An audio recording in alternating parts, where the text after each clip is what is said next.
When I heard Dame Dash that Jay wouldn't sign off on nothing, Jay wouldn't do this and Jay would that, because he couldn't let a Cameron blow up. He couldn't let an East Coast rapper like Beanie Siegel blow up. Harvey Weinstein, Jeffrey Epstein, Robert Kelly, Sean Combs have one person in common, professionally and privately: Sean Carter.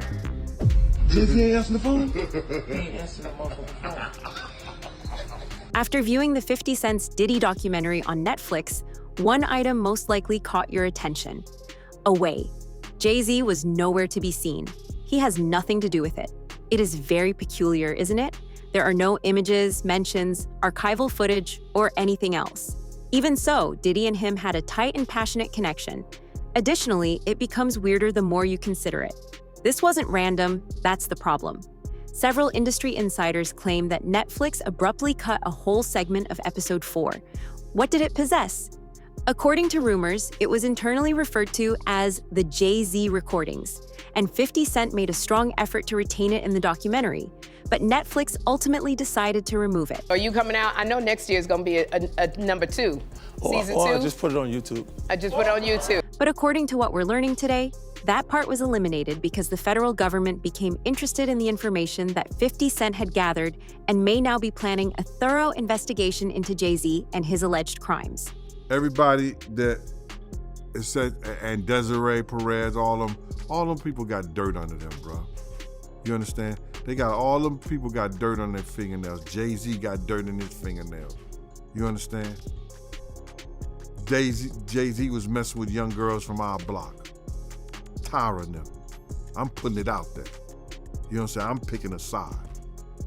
Desiree, husband, was a former dealer that she turned on a whole cartel. All of them got dirt on them. And 50 got they dirt. You understand? 50 gonna know they dirt. Because 50 got investigators, he got people that's in the street. So if they go at him, listen here, I deem him like myself, 10 times the normal man. He gonna do what he gotta do. And the whole thing about it is they trying to retaliate on him for something he did to somebody else. I feel that it's something worth seeing. It's something worth coming around, because all that shit is about to fall. All that shit that we seen in the industry, these demons want to have sex and turn little boys into little girls into little boys. That shit's about to go out the window, bro. And we need to start speaking up and talking about it. We need to stop all this crazy stuff. We need people to put people out here that's doing like this, that's taking from people's families, that's beating women, that's beating women. I ain't got a problem with it. Let's go to war. The way everyone else was treated in the documentary makes this tough to overlook. There was discussion of other significant personalities. Allegations were addressed, lawsuits were discussed, and careers were looked at. However, Jay-Z wasn't downplayed. He was eliminated. It's hardly a coincidence that one of the story's most influential characters gets away with it while everyone else is scrutinized. Damage control is what it is. You must comprehend Jay-Z's connection with Diddy in order to comprehend why his absence is significant. Many individuals who worked in Diddy's inner circle have said that the two were very close for years, despite subsequent remarks that attempted to minimize their relationship. They were so close that they had matching white girls together. Because when they used to see each other, they used to say, yo, how your skinny white girl doing? He'd be like, yo, how your skinny white girl doing? So, I guess that's a certain type of closeness.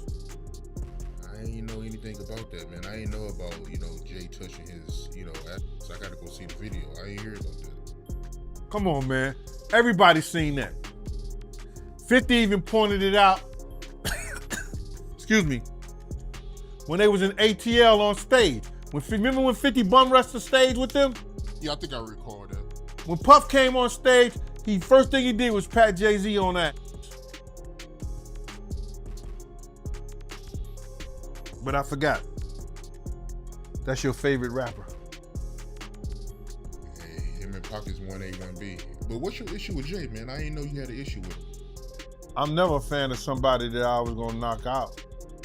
And then we was at the, it was me, him, Ashley Kushner, Puff and them. We was all at the Nets game together, and he didn't even remember none of it. And I don't expect him to remember, but I remember.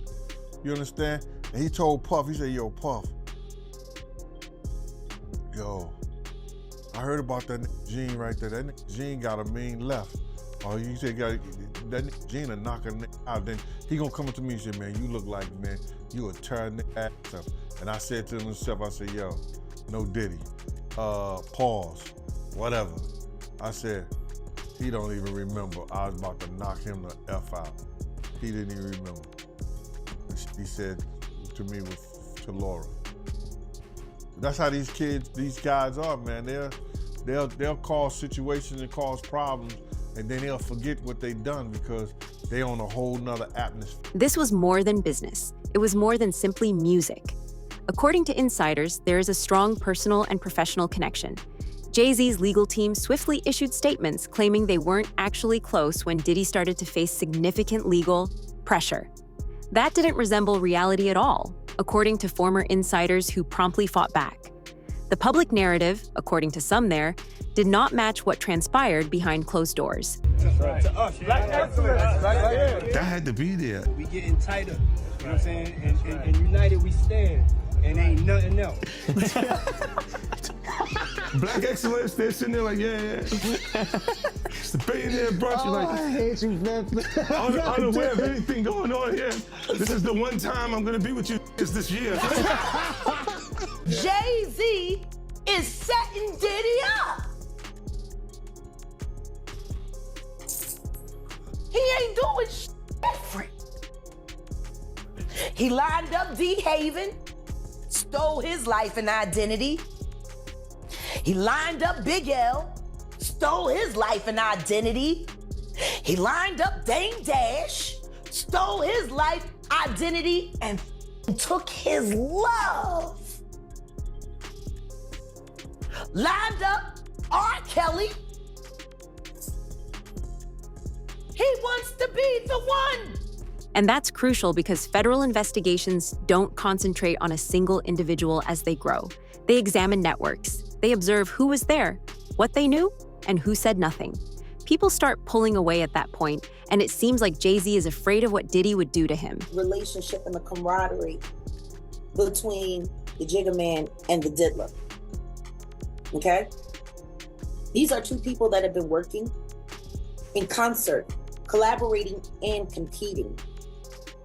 These are people that have been covering each other's secrets for decades. That's why I say, to sit there and to just make Diddy the acceptable monster and not address his greatest collaborator in all of his business dealings it's a miscarriage of justice.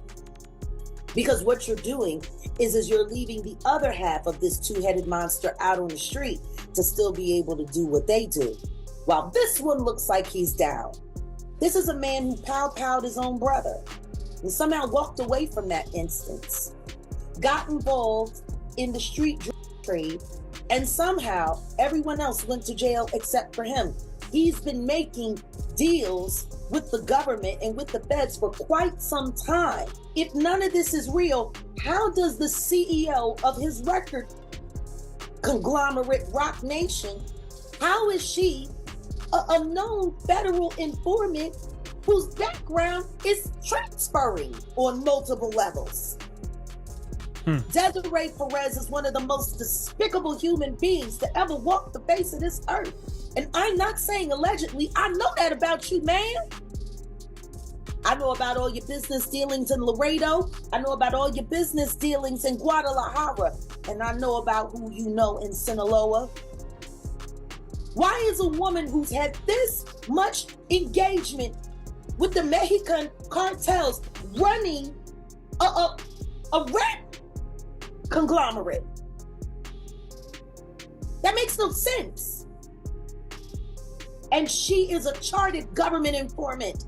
What it sounds like to me is that the government found a very, very, very successful way to control and manipulate hip hop by allowing their top agents to run everything and keep the independent jail system going, because a lot of these rappers are also heavily invested in the jails that most of these rappers go to. It's a bigger business. You have to show damages to really win defamation as well. Absolutely. Is that just But part of the legal they're not plan? going to do that against me. Because if they do that, then they have to explain how I know what I know. See, the truth is I've had them at check for 2 years. Checkmate is coming, I promise you. People acquainted with the case claim that the deleted segment of episode 4 was intended to highlight long-standing accusations about Jay-Z's private life, sealed contracts, and stringent secrecy obligations. Although these allegations have been made for years, no major streaming platform has ever really investigated them. Why there's no vindication for me? Because for 4 years, I've been screaming, not just Diddy, but Diddy and Jay-Z are monsters. And the victim-making machine kept going on. Jay-Z has been notable by his silence since these charges were brought against Diddy. Why do you think that is? Because that's what he does. He starts little fires everywhere, forces everyone involved to go and carry water while he sneaks away without a response. That changes now, Sean. You must respond. You have no choice. Harvey Weinstein, Jeffrey Epstein, Robert Kelly, Sean Combs have one person in common, professionally and privately. Sean Carter. This has been a fist of tyranny that has been punching through our culture and our society for decades. It must stop. The treatment of young artists in the business was the subject of a significant portion of the removed material. We finally gonna have a real conversation about whether or not Rihanna was trafficked to Def Jam. She was an innocent baby when she came over here. And look She at was her now. 14 going on 15 years old. Flown over without parental supervision in a private plane by a man who was supposed to be a producer who auditioned her at 3 a.m. in a hotel room. Auditioning at 3 a.m. in the morning, a 14-year-old girl. With no parental consent. With She no just- parental, nobody.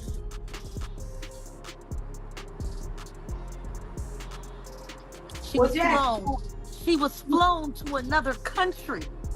She was taken to Def Jam headquarters. She was left in a conference room alone with Sean Carter for nearly 6 hours alone with no parental supervision. Her And she was father was how old? flown up separately. She was 14 and a half, going on 15. She's about 16 when Pon the Replay came out, wasn't she? Her father collected a $500,000 check. She has the fastest inked deal in Def Jam history. How did they get Rihanna from Barbados to New York City? Quickly. They got her there quick. Like that. On a private plane. Yeah. Just told you, just said that. If people knew how many of these girls are transported around on private planes, how they're able to redact, change names on manifests, she wouldn't have needed parental consent or a passport if she got on a private plane on the manifest listed as someone else. They only worry about the body count. They're not checking IDs at the tarmac. They're trusting whoever's bringing them on is doing everything above board. So many girls were transported, models just like that. These tales have been around for many years, Investigators are now looking more broadly at the ways that money, power, and silence interacted. Additionally, it becomes hard to ignore R. Kelly at this point. The music business was aware of R. Kelly's issues for years. Executives and artists steered clear of him long before legal suits and films. People didn't want their names associated with him. They avoided them. Jay-Z's business partner at the time, Dame Dash, has openly said that he had no interest in working with R. Kelly. He had no desire to be in his presence. He was unwilling to collaborate with him. He had no desire for his company to be associated with him. Jay-Z, however, didn't pull away. He collaborated with R. Kelly on whole albums. Was you and R. Kelly ever cool at any point? Why? He's an R&B. I'm not an R&B. No disrespect to R&B, because I'm cool with Tyrese. But we have these things, like sometimes I'll be like, that's that R&B shit you doing. You know what I mean? I'm not R&B like that. I wasn't hanging out with no R&B. I just couldn't. I think the fact that Jay was fucking with him is what used to blow my mind more than anything. Like I feel like I don't know why he wants to with this guy so much. Like why? I just never understood it. So I think it was just more me feeling awkward about the fact that I had to be around him on some level, but I wasn't around him. Like I never was around him. Like even when that not guilty, I wasn't, like I came for the video, I was out. I wasn't a guy, and I think like we took pride, at least I did, and my crew, in not hanging out with famous people or famous men. Like if you was gonna be famous, it had to be a female. But I wasn't trying to be up under no other famous dudes. I didn't think that was, like, I'm not gonna hang out with you just because you're famous. And I don't like dudes that much. So I was like, why would I have no reason. Like what I'm gonna do, go to the studio and hang out with it? Like I don't do that. Right. Did Jay know about what he did to Aaliyah? Did he know that everybody knew R. Kelly married Aaliyah at 15? Everybody knew that. So was the conversation had, like, yo, how you gonna go and do something with this dude? Hell yeah, that conversation was had. Later, when Aaliyah was an adult, Dame Dash started dating her. People then wonder, where was Jay-Z in the past? When so many people moved away from R. Kelly, why did he remain so close to him? Did they travel in the same protected circles, or was it simply business? I was like, yo, how you gonna do a project with my motherfucking girl? We had the conversation. Why would you still with someone that raped your girl? Would you still do anything with that person?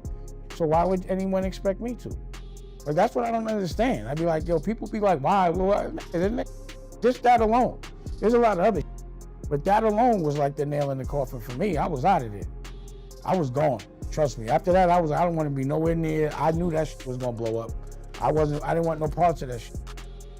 Like I was like, I don't want no parts. That's not good money. So I was done with him for that. How did Jay respond when you confronted him about it? You know how he is. He's like, yo, I ain't nothing to do with that. Damn. What I would love is for someone to ask him, like, yo, why would you still do a project with that man knowing that he raped Aaliyah? That should be the question. Period. It shouldn't be for me. It should be the question posed to him.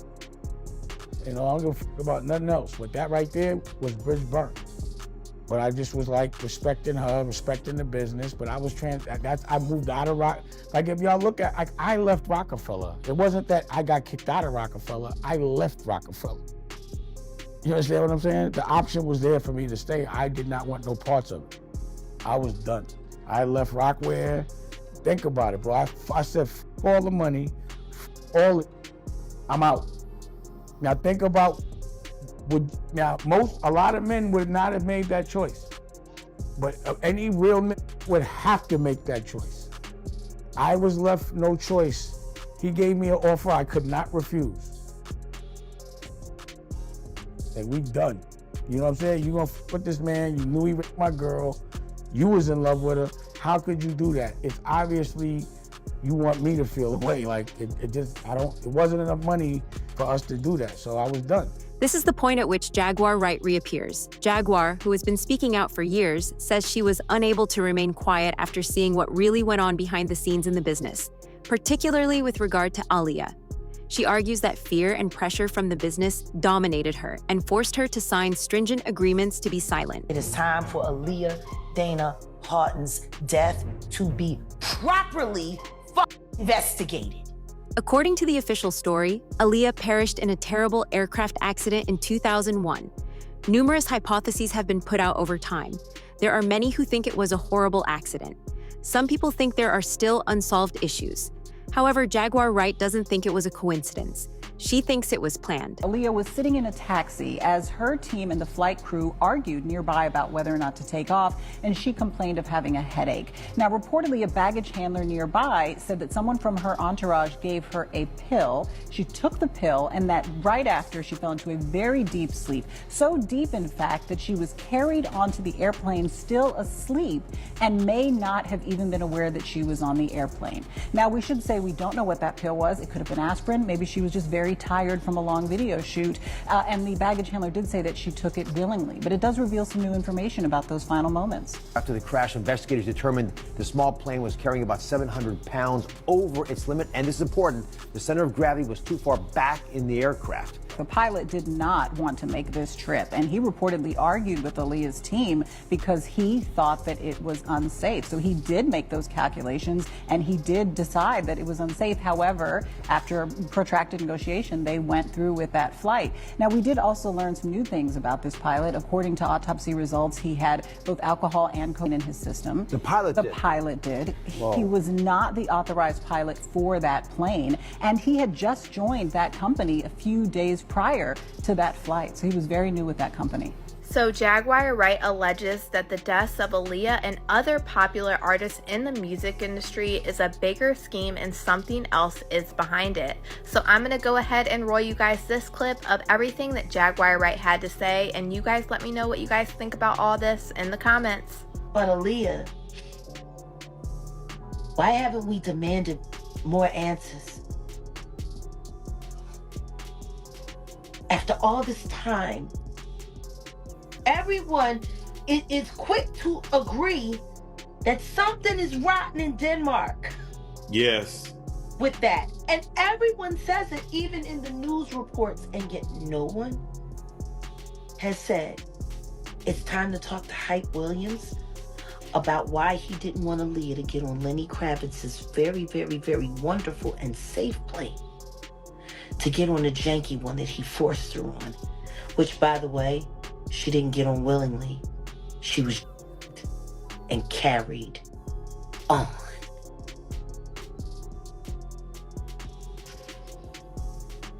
Why does no one ask Hype? It is evident that Aaliyah was becoming into her own person before to her death. She was becoming more self-reliant, making her own decisions, and separating herself from certain industry figures. White's life was taken unfairly. She actually died screaming. And the Carters are responsible. But one of them is just a little more responsible than the other. Question is, did Sean Carter delete his mistress, his pregnant mistress, because his wife was jealous? Or could it be possible that maybe his wife's temper is just a little worse than most people think? And maybe he just had to clean it up to protect the brand's sake. Let's say that here's where things get even more intricate. Even with all the legal pressure on Diddy, Jay-Z is unable to completely separate himself at this time if Diddy really possesses recordings or information related to those close to him. Leverage is created when one person has negative information about another. Furthermore, it goes beyond just one name. The problem with Diddy and Jay-Z's relationship is that their lives are so entwined that should Tupac and Biggie's deaths be re-examined, both Diddy and Jay-Z may face legal action for their roles. Gene Deal said that Diddy and Jay-Z were pursuing the same objective. He says they received what he refers to as an assignment, and that task was to prevent East Coast rap from becoming popular again. Jay-Z and Puff was given an assignment. And that was to destroy East Coast rap. And what I mean by that, and I know people gonna like, yo, Gene is out of his mind and everything like that. Check this out, brother. Is that New York rappers was getting 80 to 100, 800 to 1.2 million, some larger than that, and to sign with labels back then. And they was getting a lot of money to make albums and records. When they had guys down south that these labels was paying $250,000, $300,000 on record deals, and these guys was bringing back platinum albums and everything like that. So what they had to do was, they had to keep New York rappers down.